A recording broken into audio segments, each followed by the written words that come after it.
নমস্কার বন্ধুরা, আপনারা সবাই কেমন আছেন? আশা করি সবাই অনেক ভালো আছেন। লক্ষ্মীর রান্নাঘরে আপনাদের অনেক অনেক স্বাগত। আজ আমি তৈরি করে দেখাবো রাতের বেঁচে যাওয়া রুটি দিয়ে রুটির তরকারি রেসিপি।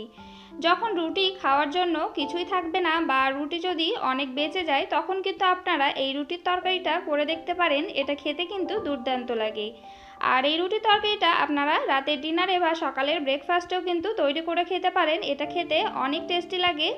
তাহলে চলুন দেখে নিই আমি কিভাবে তৈরি করছি এই রুটির তরকারিটা। তার জন্য আমি এখানে 4টে রুটি নিয়ে নিয়েছি। আর এই রুটিটা আমি একটু লম্বা লম্বা করে কেটে তারপরে এরকম স্কোয়ার শেপে কেটে নিচ্ছি। দেখে নিশ্চয়ই বুঝতে পারছেন ঠিক কিভাবে আমি কেটে নিচ্ছি। আর একটু বড় বড় করে কিন্তু কাটতে হবে, বেশি ছোট করে কাটলে হবে না। আমি এখানে 4টে রুটি ভালোভাবে কেটে নিয়েছি। আমি এখানে রাতের বেঁচে যাওয়া রুটি ব্যবহার করেছি। আপনারা কিন্তু সকালে তৈরি করা রুটিটাও ব্যবহার করতে পারেন। এবার আমি একটা কড়াই নিয়ে নিয়েছি আর তার মধ্যে আমি পরিমাণ মতো তেল দিয়ে দেব। আমি এখানে 2 চামচ মতো তেল ব্যবহার করেছি। এবার আমি তেলটাকে নাড়াচাড়া করে ভালোভাবে গরম করে নেব কড়াইটা। কড়াইটা যখন ভালোভাবে গরম হয়ে যাবে তখন এর মধ্যে সামান্য একটু কালো সর্ষে আর কয়েকটা গোটা জিরে দিয়ে দেব। কালো সর্ষে আর গোটা জিরেটা যখন ভালোভাবে হয়ে যাবে তখন এর মধ্যে 2টো শুকনো লঙ্কা দিয়ে একটু নাড়াচাড়া করে নেব। আর এর মধ্যে দিয়ে দেব আমি মিডিয়াম সাইজের 2টো পেঁয়াজ কুচি। পেঁয়াজটাকে কিন্তু আমি একদমই ছোট ছোট করে কেটে নিয়েছি। পেঁয়াজটাকে দিয়ে এবার আমি নাড়াচাড়া করে হালকা একটু কালার আসা অবধি পেঁয়াজটাকে ভেজে নেব। দেখুন এখানে লাল লাল করে কিন্তু আমি পেঁয়াজটা ভাজিনি, হালকা একটু কালার চেঞ্জ হয়ে গেছে সেই অবধি ভেজে নিয়েছি। এবারের মধ্যে হাফ চামচ আদা বাটা আর হাফ চামচ রসুন বাটা দিয়ে দেব।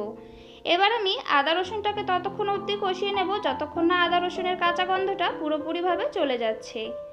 আমার চ্যানেলের রেসিপি যদি আপনাদের ভালো লেগে থাকে তাহলে অবশ্যই একটি লাইক করে দেবেন। নতুন বন্ধু হয়ে থাকলে চ্যানেলটিকে সাবস্ক্রাইব করে আমার পাশে থাকবেন।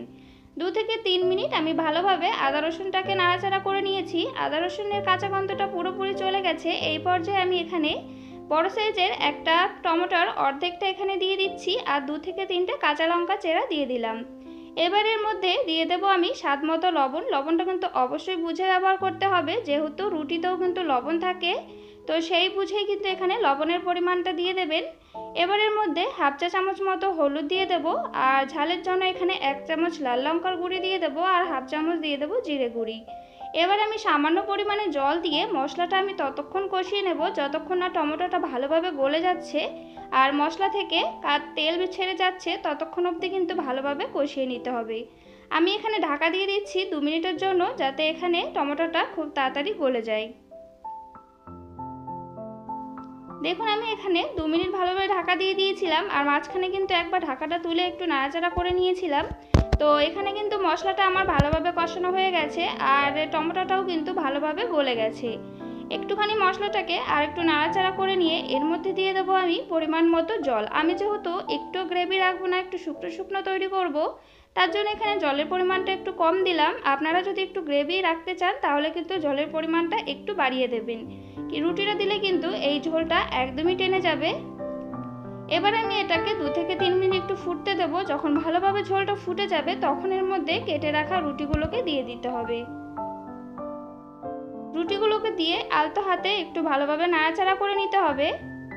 আর এখানে কিন্তু আঁচটা একটু লো করে দিতে হবে। ভালোভাবে নাড়াচাড়া করে এখানে ঢাকা দিয়ে আমি 2 থেকে 3 মিনিটের জন্য এই রুটিটাকে ভালোভাবে হতে দেবো, যাতে মশলাটা ভালোভাবে রুটির মধ্যে ঢুকে যায়। বন্ধুরা এইভাবে একবার রুটির তরকারি করে খেয়ে দেখবেন, খেতে কিন্তু বেশ ভালো লাগে। অনেক সময় রুটি খাওয়ার জন্য সবজি কি করব সেটা কিন্তু ভেবে পারা যায় না, তো এইভাবে তৈরি করলে সবজির কিন্তু কোনো দরকার নেই। আমি 2 থেকে 3 মিনিট ভালোভাবে ঢাকা দিয়ে দিয়েছিলাম। এবার দেখুন এটাকে আমি একদম কিন্তু তৈরি হয়ে গেছে। এবার গ্যাসটা বন্ধ করে দেবো আর একটা প্লেটের মধ্যে আমি নামিয়ে নেব। দেখুন এটা দেখতে কতটা সুন্দর হয়েছে, দেখতে যতটা সুন্দর খেতে কিন্তু তার থেকেও বেশি মজার হয়েছিল। তৈরি হয়ে গেছে রাতের বেঁচে যাওয়া রুটি দিয়ে রুটির তরকারি রেসিপিটি যদি আপনাদের ভালো লেগে থাকে তাহলে অবশ্যই একটি লাইক করে দেবেন। নতুন বন্ধু হয়ে থাকলে চ্যানেলটিকে সাবস্ক্রাইব করে আমার পাশে থাকবেন।